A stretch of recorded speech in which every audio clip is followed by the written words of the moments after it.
თვითონ სათაურიდანაც ჩანს ტექსტი, რომელიც ეძღვნება განმანათლებლობის საკითხს და პრინციპში ალბათ ეს არის წმინდა გონების კრიტიკისა არ იყოს ყველაზე გავლენიანი ტექსტი, რომელიც საერთოდ განმანათლობის შესახებ დაწერილა, ის შეიცავს ერთ-ერთ ყველაზე ცნობილ და ზუსტ განმარტებას იმისა, თუ რა არის განმანათლებლობა და ეს განმარტება შემდეგნაირად ჟღერს.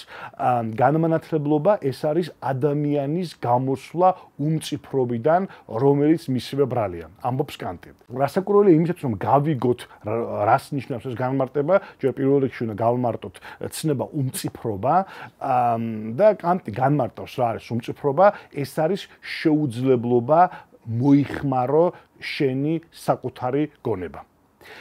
ეს არის ძალიან საინტერესო განმარტება, იმიტომ რომ პრინციპში ჩვენ რაც ჩამოვთვალეთ როგორც განმანათლობის სამი ძირითადი განზომილება, მეცნიერების რწმენა, დემოკრატიზაცია პოლიტიკაში და რელიგიის კრიტიკა, არც ერთი მათგანი კანტის ამ განმარტებაში არ არის გადმოცემული. შეკითხვაა რატომ?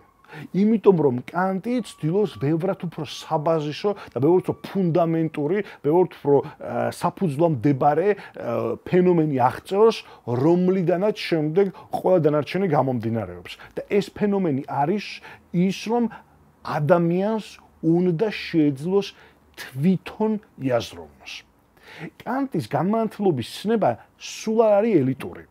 სულ პირიქით, ხო? კანტი არ ფიქრობს, რომ განმანათლებლობა ის არის, რომ ვიღაცა განათლებულმა ადამიანმა უნდა გაანათლოს ვიღაცა გაუნათლებელი.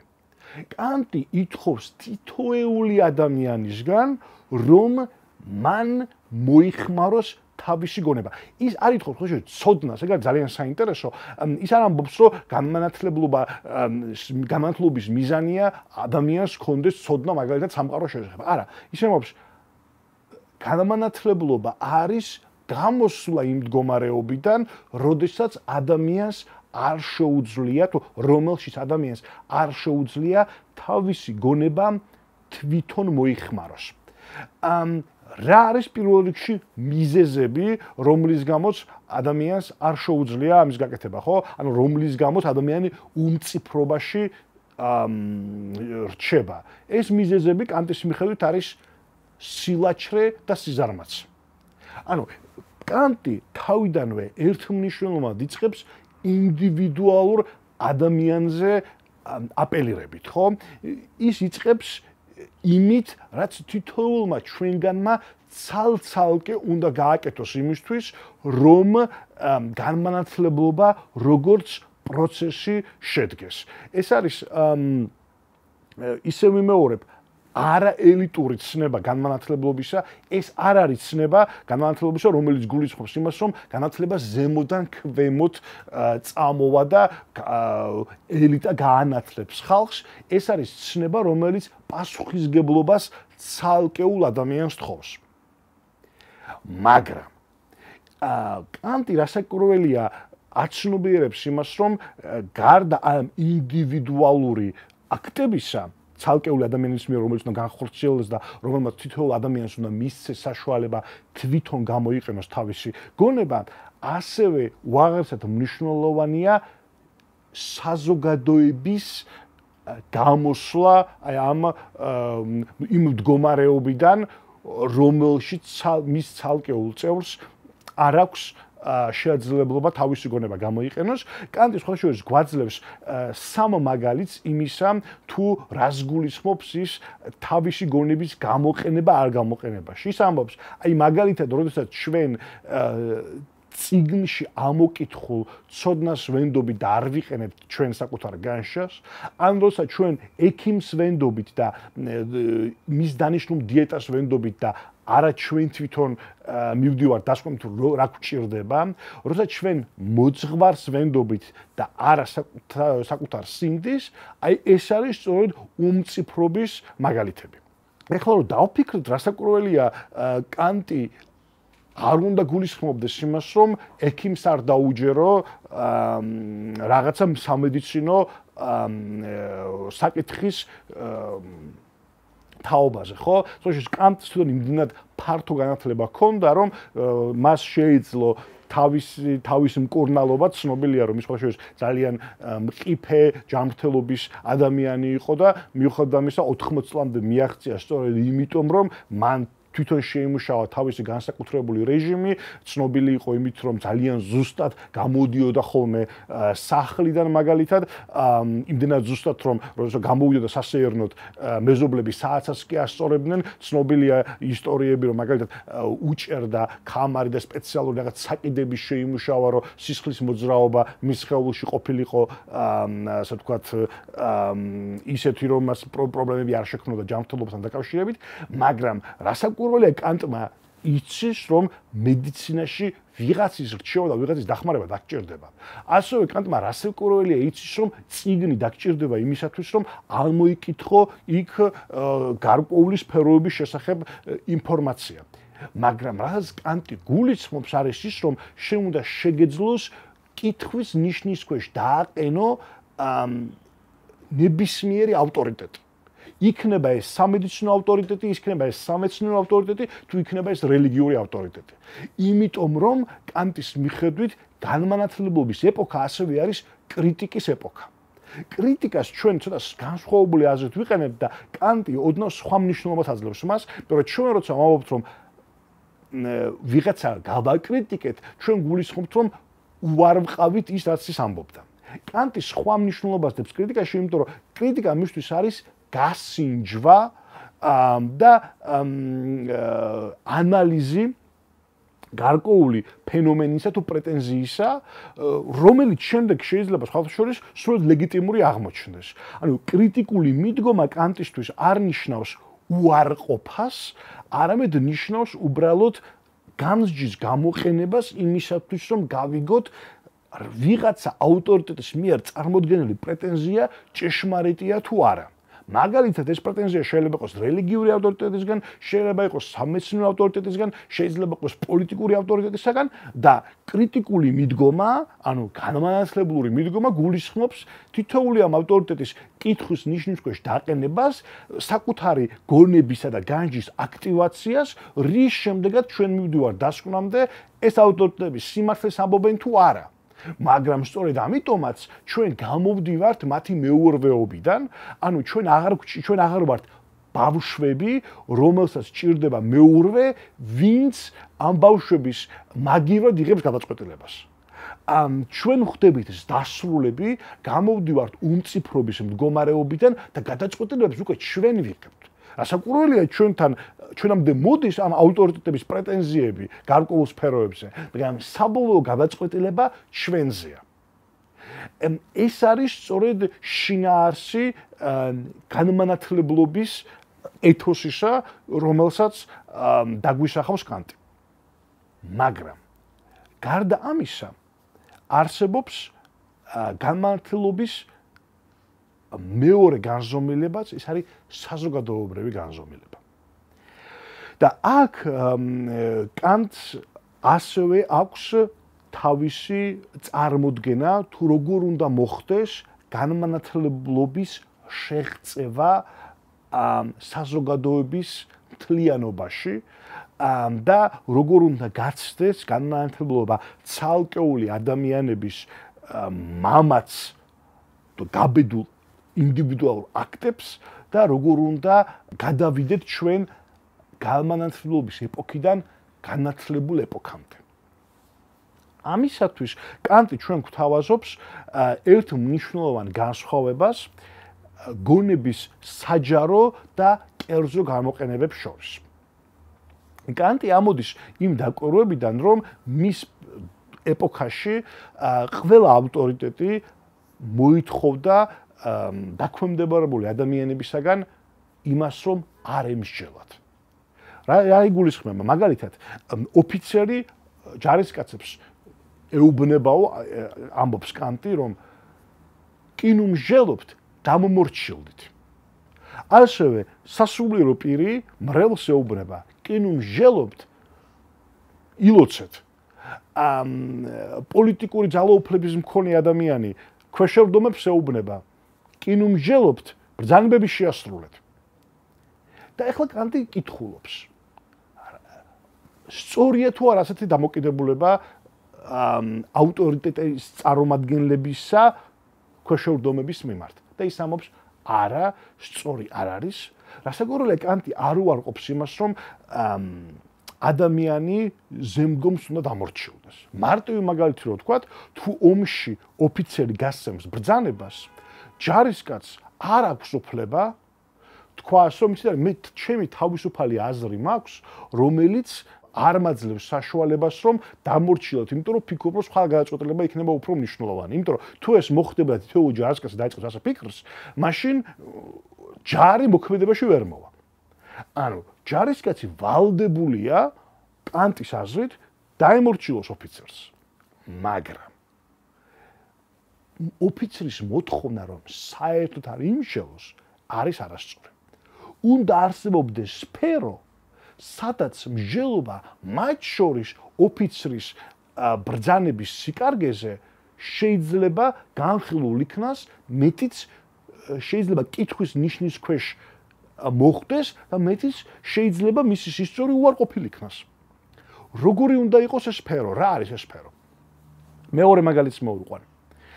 თუ მღვდელი, რომელიც ასრულებს თავის ფუნქციას, თავის მოვალეობებს ეკლესიაში, აღმოაჩენს, რომ გარკვეული ნაწილი იმ დოგმებისა, რომელთაც აღიარებს მისი ეკლესია, აღარ არის უეჭველი მისთვის და მას აქვს კრიტიკული მოსაზრებები.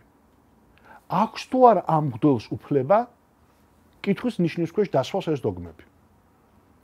კანტი ამბობს, როდესაც ის ასრულებს თავის მოვალეობას, მაგალითად ქადაგებს ეკლესიაში, მან უნდა იქადაგოს რწმენის იმ სიმბოლოს მიხედვით, რომელიც მის ეკლესიაშია მიღებული. მაგრამ არსებობს თუ არა რაიმე სხვა სფერო, სადაც შეიძლება ამ დოგმებზე კრიტიკული რაციონალური მსჯელობა. მესამე მაგალითს მოვიყვან, ადამიანი ნებისმიერი მოქალაქე იხდის გადასახადებს. სრულიად არა სწორი იქნებოდა, რომ ადამიანმა თქვას, რომ მე გადასახადებს არ გადავიხდი, იმიტომ რომ არ მიმაჩნია ეს კონკრეტული გადასახადი სამართლიანად. ეს ამ ადამიანის დაიკისრებოდა სანქციები და შეიძლება ციხეშიც მოხვედრილიყო და ასე შემდეგ. მაგრამ უნდა არსებობდეს თუ არა სივრცე, სადაც შეიძლება დაფიქრება იმის შესახებ, რამდენად სწორადაა დაწესებული ესე თუ ის გადასახადი. და კანტი ამბობს ამ სამივე შემთხვევაში, დიახ, ასეთი სივრცე უნდა არსებობდეს და ეს სივრცე უნდა იყოს საჯარო სივრცე.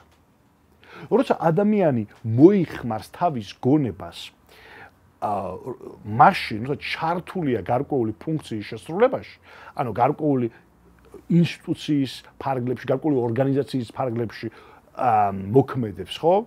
მაგალითად, თქო, ჯარისკაცი მოიხმარს თავის გონებას, როცა ემორჩილება ოფიცრის ბრძანებას, ხო? ეს არის გონების კერძო მოხმარება კანტისათვის. კერძო არ გულისხმობს ოჯახში.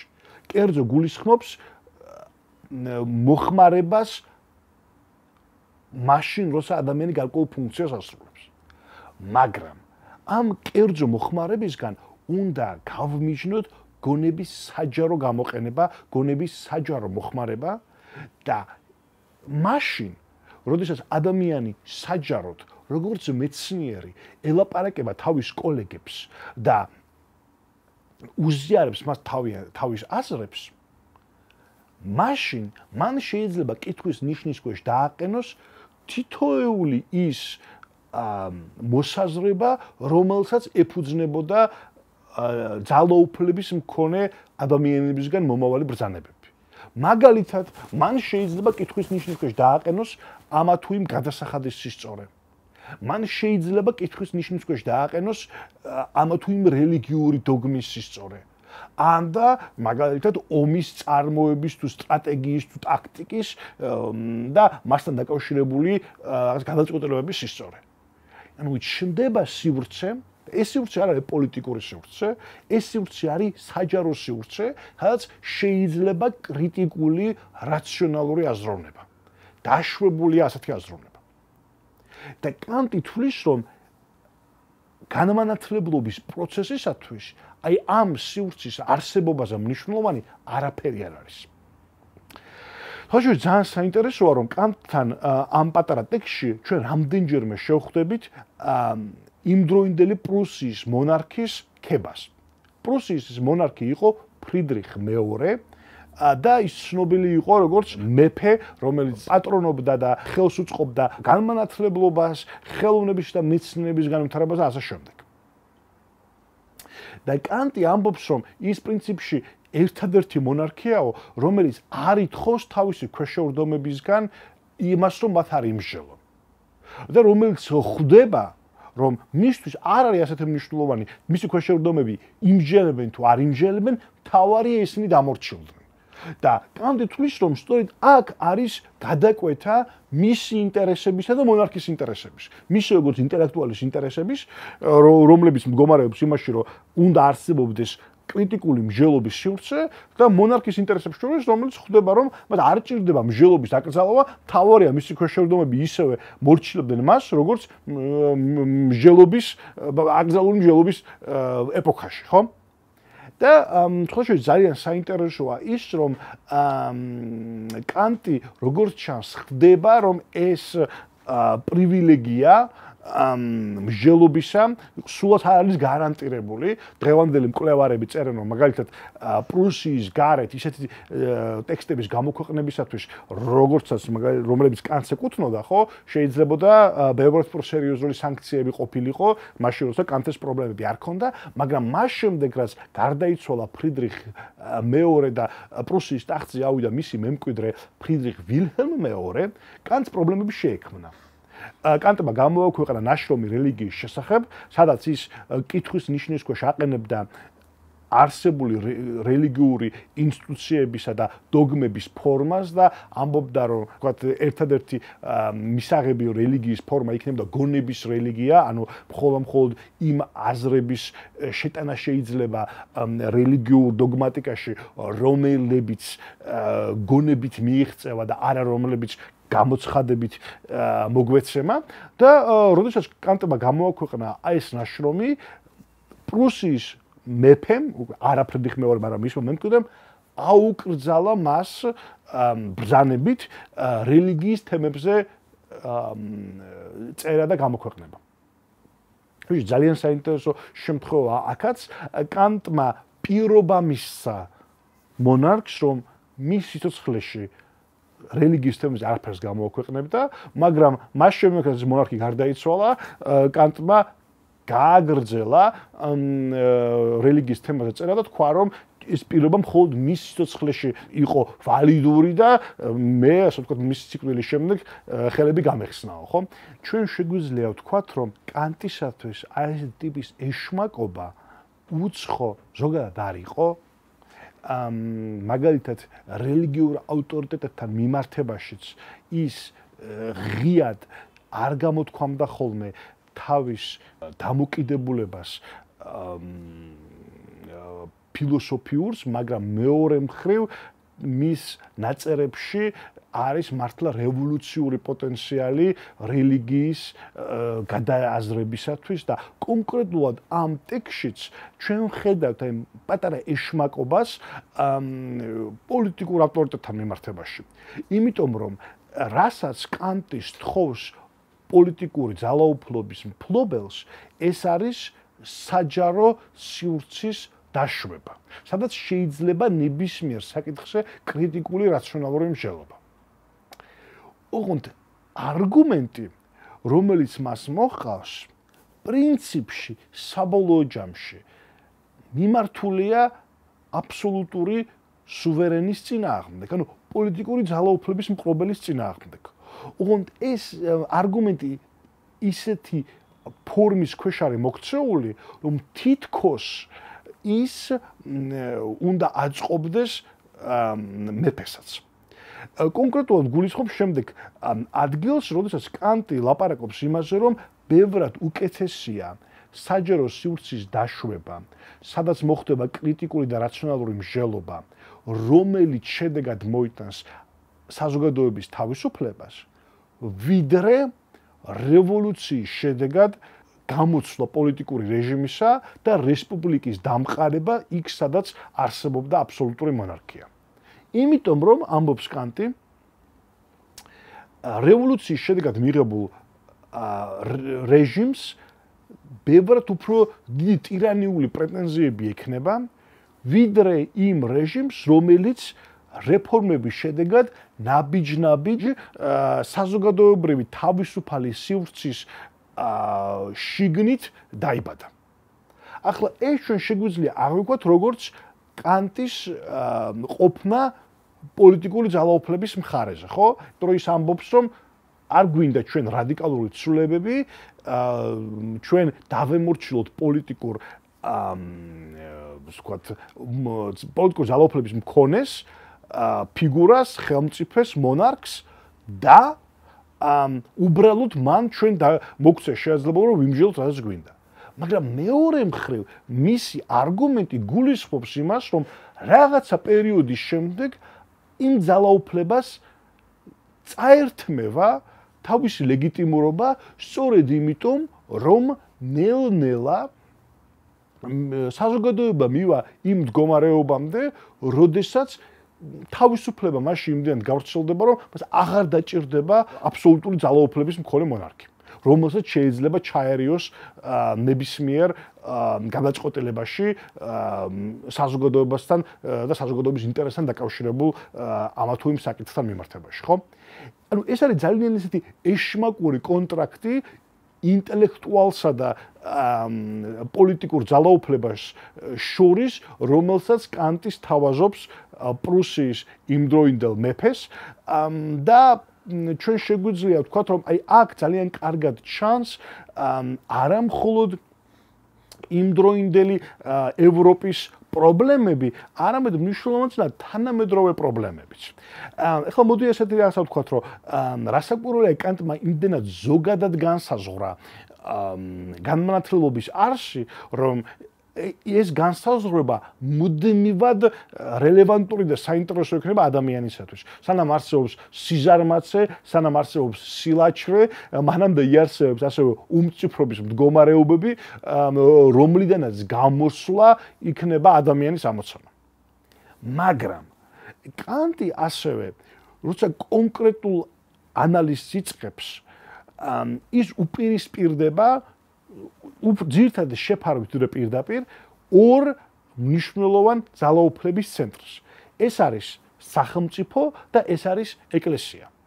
ეს არის პოლიტიკური ძალაუფლება და ეს არის რელიგიური ძალაუფლება, ხო? და ის ცდილობს აი ამ ძალაუფლებების გამოსტაცოს ხელიდან თავისუფალი სივრცე იმისათვის, რომ მათ შორის ამ ძალაუფლების ცენტრებზე შესაძლებელი იყოს თავისუფალი კრიტიკული მსჯელობა. და საინტერესოა ის, რომ 1784 წელს კანტის მიერ გამოქვეყნებული ტექსტი 2015 წლის საქართველოში, სადაც ამ თავისუფალი სივრცის მოპოვება არის პრობლემა და არის ამოცანა, უაღრესად რელევანტურია, უაღრესად საინტერესოა, ძალიან თანამედროვე ჟღერს და სწორედ ამ ამოცანის დაძლევისას კანტის ეს მცირე, მაგრამ ძალიან გავლენიანი ნაწერი შეიძლება დიდი დახმარების მომტანი იყოს.